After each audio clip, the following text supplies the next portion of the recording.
Mu kaweefube w'okulwanyisa ekirwadde ky'amaanyi ekitaataaganya bannayuganda abasinga, ekitongole ekivunaanyizibwa ku bamusigansimbi nga kikolaganira wamu n'ebitongole ebirala omuli Health Care Uganda Dental Association ne bamusigansimbi bataddewo olusiisira mwe bajjanjabidde n'okukebera abantu ku bwereere. Olusiisira oluteereddwa emikono lusombodde ab'Ebule ne Bweya nga muno mwe mubadde abaana abato n'abantu abakulu nga baweze kumpi 500.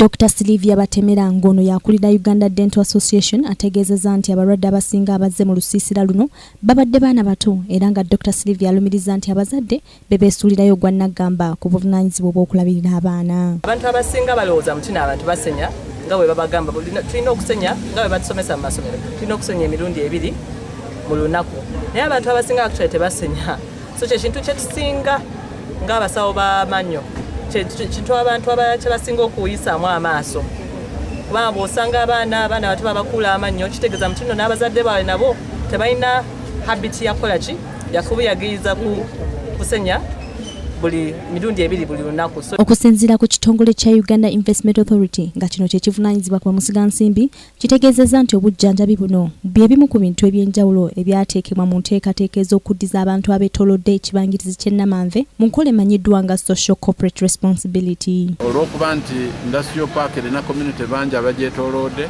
bona buli mwaka tunalondanga mu community emu ne tugendayo ne tukolayo naye tetugenda kukola medical kyokka kubanga community endala tuyinza okusalawo nti tugenda kukola ku maazi endala tugamba tunatunda miti endala tugamba nti tuzimbire abaana bakigala tuyinza okubazimbirayo oba ennyumba oba ebintu ebirala ng'ebyo era tugenda n'okusaba abasigansimbi bawe sikaala abaana baffe abayinza okusoma. Omu ku bamusigansimbi okuva mu kampuni y'emifaliso awaddeyo emifaliso egiwerera ddala 50 okuyambako mu by'okukozesa mu waadi ez'enjawulo mu bulwaliro obw'enjawulo obwetoolodde ekibangirizi ky'ennamanve. I donated that the mattress also want this area people get very good life for people.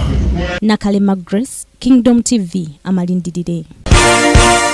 This is Kingdom TV.